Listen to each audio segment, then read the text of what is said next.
Hey guys, before we get started, don't forget to subscribe, click on that notification bell, share. You could also follow us on Spotify, Apple Podcasts, and wherever you get your podcasts. Now, today on the Angel of Words podcast, we will be discussing autism with a mother of an autistic child, Miss Katherine Burgos, on deck on the Angel of Words podcast.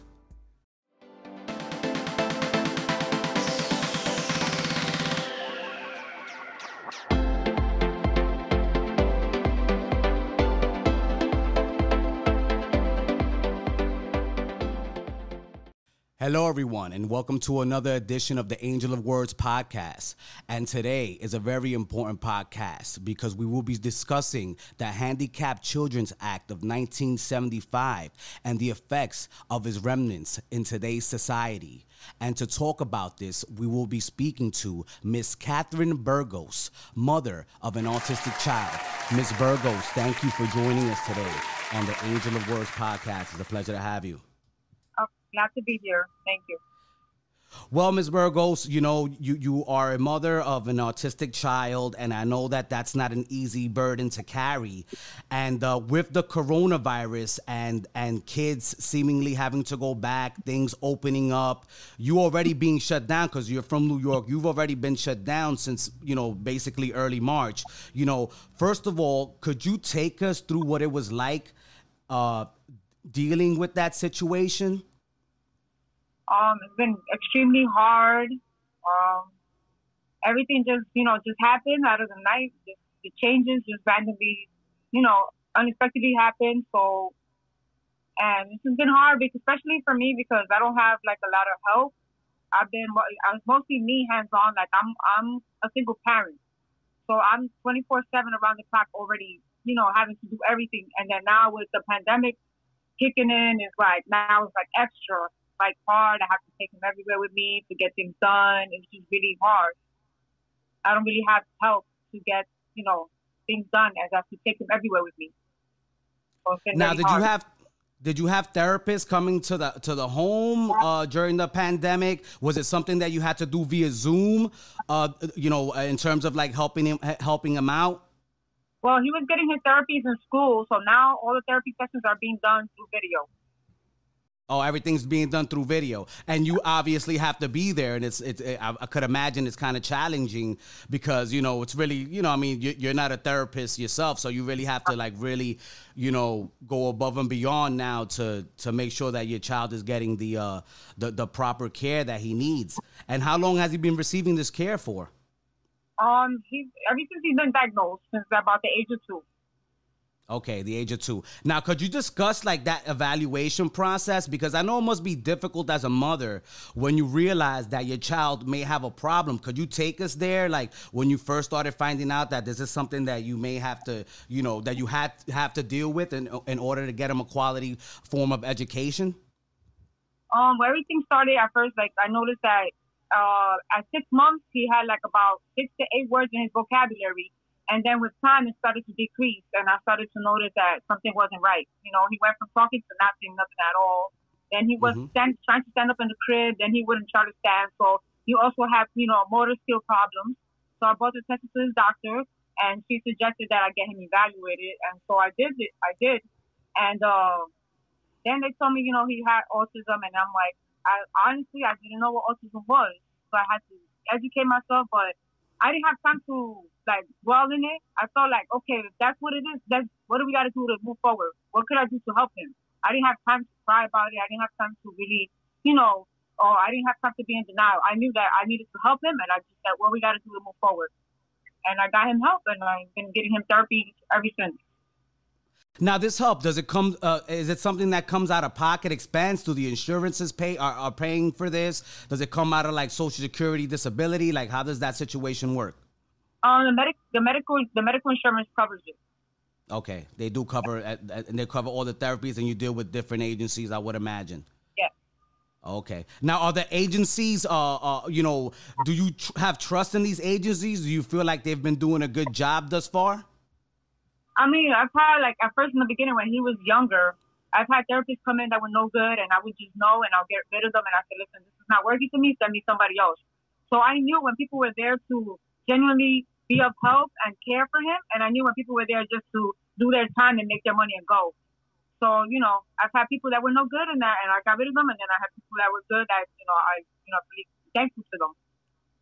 Now, that's a big issue because, you know, there's 6.5 million kids in America that have some kind of issue and, you know, are considered to be, you know, disabled in some way, shape, or form. You know, there's if I'm not mistaken, there's $11.5 billion that are spent, you know, for these kids. The money apparently hasn't been appropriated well. You know, not only that, there's been a lot of fraud. And because of that fraud, the federal government likes to be frugal with this money because they feel like, hey, man, people aren't taking advantage or some people are taking advantage of the situation. And this is very important. This is something that is not a joke because if your child doesn't develop as well as they can, then they're going to have issues moving forward as they become an adult and as the parent gets older. So, you know, how does that make you feel as a parent when people take on these jobs as therapists and don't do it with good intentions? I think that is just very hurtful. I think that I don't understand why you would take on that type of job description if you're not genuinely there for the right reasons. I feel like they should be doing something else. And it hurts as a parent because you're already going through it. So you want to have somebody that cares. You want someone that walks through the door and they say, listen, I'm here for you. Because it's already hard for people like me. You know, we have it hard as it is. And then we have to have people that walk through the door and generally are not there for the right reasons. It's hurtful. Now, when it comes to like these agencies, I mean, do you feel like some of them are implicit in that kind of situation, or do they give you a hard time when you say you want to change a therapist? No, usually, you know, they don't, you know, I give them the reason, and if I'm not okay with it, I'm not okay with it, and they change it. Sometimes they'll tell me, listen, it's going to take us a while. I said, whatever time it's going to take, just make it right. That's all I want. So sometimes that's their way of trying to tell me, either you stay with this person or you're just not going to have the therapy sessions for this amount of time. And that's, listen, just make it right. I don't care. Just make it right. If the person is not working, I don't want them there. Now, as a person of the you know, Latino community, Ms. Burgos, you know, there's a stigma involved. We sometimes seem to be a little bit insensitive, like, oh, you know, the child's gonna be okay, you know, this, that, and the third, and as a mother, like, yo, there's something wrong, but we may want to hold, you know, asking for help back because of the stigma and, you know, sometimes the feeling of embarrassment and pride. Did you feel a sense of that when you were dealing with this, you know, in terms of, you know, your personal life with your family?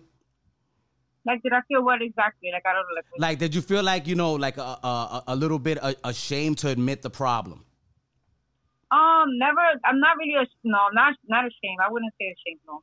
Not at all. Okay. So you dug ahead on it, and there was your family members were supportive. There was no issues on that aspect. No, everybody's pretty understood. I mean, to me, it's something else, more the issue than accepting that. To me, it's like I accept it. I have problems coping with the staring and when people don't understand. I kind of like still, you know, trying to get around that part. Now, what would you like to tell those people that don't understand? I just tell people, like, you know, just, you know, look it up and educate themselves a little bit before they judge people. Because now I see a lot of videos on the YouTube and all over the sites about, you know, adults, when they make fun of adults and not knowing that person can be autistic, but he's just a grown person or she's just a grown person, and you're sitting there making fun of them, thinking that, oh, they got mental issues.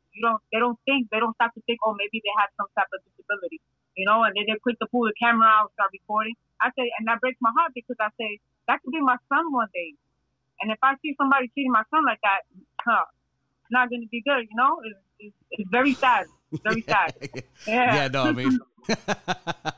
I know, and it's no laughing matter, but you know, it makes me sad, the ignorance of people sometimes, especially with all the information that we have out there, and especially how far we've progressed. We from like in the last 20 years, because I mean, I remember growing up, special ed, special education, they would group everyone in that class. So, you know, you would have someone that was, dealing with Asperger's or who was severely autistic, you know, in a class with someone that just, that just has problems with their speech. And there was really no help for these children, you know. They were like really cast off to the side. You know, they were very disenfranchised and downtrodden children. And, you know, I feel bad for I've always had like a special place in my heart, especially because, you know, I have family members that have dealt with that situation. And, you know, it's sad that we have as a society still have to educate each other to know that these things exist, you know. And it's like, what would you tell people in terms of like, when you're in a situation like that, to help with their sensitivity? I would just say, you know, like if you don't understand or care to try to understand, at least don't do like the staring and, you know, don't be so quick to judge someone off the bat just by what you see. You never know what that person is going through. And it can happen to anybody. And just because they may not have someone in their family that's autistic or has any type of disability, you know, don't give you the right to go and look at someone else in that type of way. You know, when I was a kid, my mother always told me, don't stare at people. You look away or whatever. You don't just, you know, just have a heart. Always put yourself in that person's shoes and try to understand, you know, or at least, you know, don't stay out of the way. Like I yeah. No, I understand. And there seems to be a lack of sensitivity in this culture. You know, people, you know, I understand that a lot of people nowadays feel like, oh my God, I got to be politically correct on everything. But my thing is like, we have to respect each other as human beings, you know? So how do you feel about the lack of respect that we seem to have for each other as human beings? I think it's very sad, very sad, very sad, especially with everything that's going on. It's just heartbreaking to think that we can't even take a moment to not think of ourselves. It's like everybody's looking in the mirror and, you know, people need to look in the mirror. That's totally the opposite. They need to look in the mirror and realize that, you know, just, you know, have a heart and just realize that anything could happen. You could be in that same predicament that you're judging that person or you're fighting or whatever the case may be. You could be in their shoes tomorrow. You don't know what tomorrow brings. So just be humble. At the end of the day, when we die, we all going to the same place. There's no VIP section for nobody. So why all the animosity and all the stuff that's going on around the world? We all going to the same place. Nobody's better than nobody. Everybody makes mistakes. No, I agree with you 100%. Now, how do you feel about the government, though, trying to, you know, take funds away from all these, you know, children that actually need it, you know? I think it's messed up and it's very sad. Very sad that they do things like that. It just doesn't make sense at all. Now, you know, they don't fund the really, I feel like they don't fund like the really important aspects of it because, you know, 58% of it goes to speech language and impairments, speech learning disabilities. But, you know, 7% of the funding goes to autism. You know, 8% goes to intellectual disability. You know, what would you tell, like, you know, these policymakers and these legislators about, you know, what a woman like you has to deal with on a daily basis and how important it is to make sure that these children have the correct amount of funding, especially in lower incomes, you know, situations? I would say it'd be great if they did the right thing. You never know when you could end up have somebody in your family, your children's or somebody down the line could be in the same predicament I'm in. Just do the right thing. Have a heart and just do the right thing. Now, the people committing fraud, what would you tell them? Because they're stealing money. It's obvious. You know, they actually, to be honest with you, the reality is that some schools use that situation to get more funding in their schools, you know, and then that money doesn't get allocated to the places that it should be allocated to, the places that really need it. What would you tell those persons involved behind those, you know, situations? I would just say that one day they're going to see the mistake that they made and all of that's going to come right back. What goes around comes around.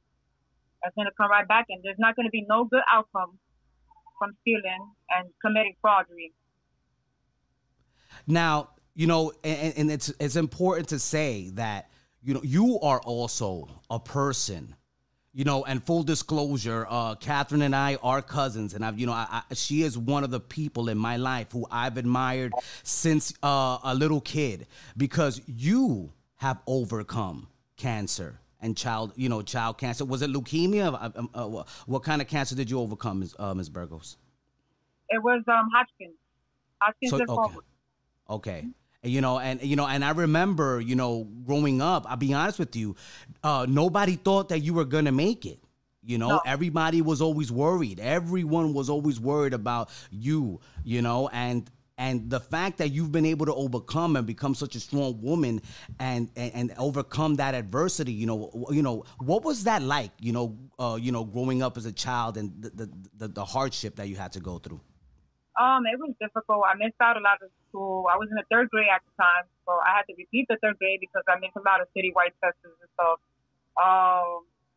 When I went to school and I didn't have no hair, kids would still ask me if I'm a boy or I'm a girl, even if they saw me with earrings on. And even if I would wear pink or dress like a girl, they'll still, I guess, just to have something to say, they'll tell me if I'm a boy or I'm a girl.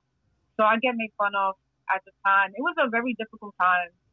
And as I grew up, I tried to bury that. I didn't feel comfortable talking about it for a very, very long time. And so one day I said, you know what, I shouldn't be ashamed. I kind of I reached a point where I embraced it because I feel like it made me stronger.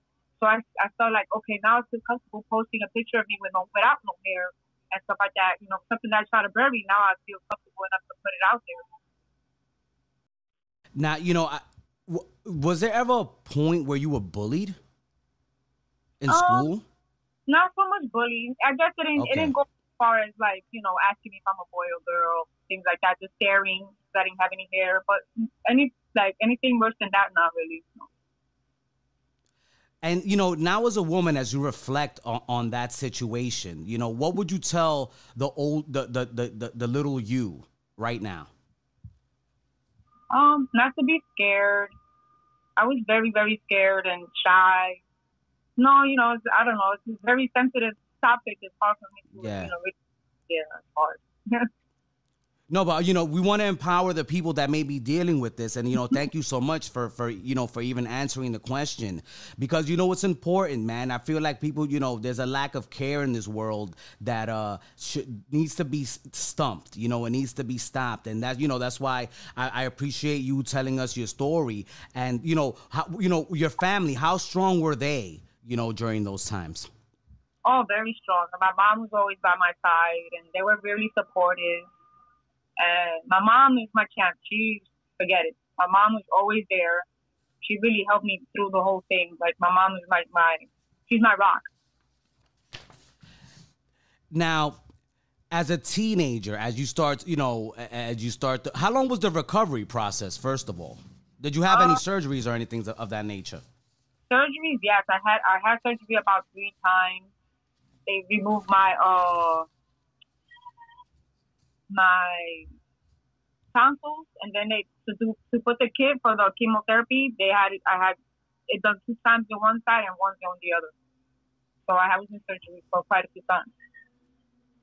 Now, as you recovered, as you started becoming, as you started growing into your own, did you notice a change within yourself, in terms of like that fighter's mentality? Or developing it? In the moment, you don't think of those things. You just think, you just try to survive another day. Every day you just try to do the best you can. I guess I was just trying to survive. Yeah. Now, and I guess, does it make it easier to relate to your son? Even though, your kid is your kid, you're going to love him regardless. But it's like, does that build like even more of an emotional connection knowing that he's fighting just like you did when you was younger? Yeah, I feel like, it's really like another challenge, pretty much. Like, overcame one thing and now I'm overcoming another one, but I'm doing it with my son now. Now, how is he doing right now in terms of his progression? He's doing absolutely great. He's trying to talk now, and so he's making words out here and there. So his progress, he's come a very, very long way, very long way. Now, did you end up electing like a certain therapist? Do you have like a certain therapist you like to work with now, or is it something that you're alternating back and forth? He has a steady therapist from the school that he's doing, that he works with via video. Oh, that's great. That's great. And then when they were coming over to the house, was it different people or the same person? No, actually, once he was getting his therapy sessions in the school, so they after a certain age, after he aged out to about 3 years old, he started getting all his services in school. Okay, and that's how it works, right? You age out at 3, and then you have to look for different. Now, are you looking for or do you have to be hands-on and look for these services, or is something the agencies recommend another agency to? How does that work? No, it works now through the Board of Ed. So now he's working with people in the school, and if I don't feel comfortable with a certain therapist, then I can have him work with another therapist that the school provides. So now everything is done through the Board of Ed. Wow. So it's a very intricate process, and they're hands-on. So how do you feel about because the Board of Ed gets a lot of flack, not for nothing. You know what I'm saying? Like, they get a lot of flack, and like how do you feel about the Board of Ed? Could you give them an evaluation, if you will? I mean, they try, but I don't stand down, I don't stand down. I just feel like I'll run with whatever I feel is best for my son, and they could either make it work, or I'm going to find another way to make it work for them. So that's just how it is. I just don't stand down. Okay, so you feel like the Board of Education here in New York City has a lot more work to do when it comes to like that form of education. Yeah, I feel like the help is very limited. What do you think they should do better? I think that they should offer more better opportunities, more help for children with disabilities, especially. I understand that. I don't blame the teachers, because he has excellent teachers people that he's working with right now. They're so excellent. They're really great people. However, most of during this pandemic, I've been doing most of the work myself. I had to become a teacher overnight, and it's been very hard. I feel like there's not enough support for children with disabilities, and that's why they're not talking about it. In the news, all you hear about all the graduates, they can't walk down the aisle, and all this other stuff. But what about the children with disability? What about the parents that have to become teachers and have other children or have jobs, they have to cook, they have to shop? What about us? They don't talk about that because our help is very limited. So you feel like that's where the resources need to go, like to actually help the parent, Yeah. So, how do you feel about people that say, oh man, you got to blame people, the men, especially who leave their children behind and aren't there to help give that the other 50% that's missing. Like, how do you feel like that? What do you feel about that situation? The people that blame them, like, oh, it doesn't matter how much help you're gonna give them, they're always gonna need it because they don't have two parents, and the household is broken. I feel like I don't know, personally, I just put my shoes on and I tie my shoes and I just keep on going. I just keep on going. Don't depend on people, and I get the help that I can get, and if I can't get it, I'm doing it myself. That's just how I see it. I just don't stop. When it comes to my son, it's like I'm getting the best help that I can get for him, and if I have to do it myself, then I'll do it myself. Now, are there any parents unions or parents associations that actually meet together and try to bring this up to the teachers union and the educational boards? Yes, they have parents PTA meetings and stuff like that. They do bring it up, and they have parent support groups, and they talk about all that stuff, all the topics. Mm-hmm. Now, do you feel like the parents are engaged, or you feel like there should be more engagement? Their parents are engaged. I mean, it could be a bigger group, but there definitely are parents engaged. Yeah, no, because there's power in numbers, and that's politically, that's something that people always say, oh, if there was such a big problem, why aren't there more people showing up?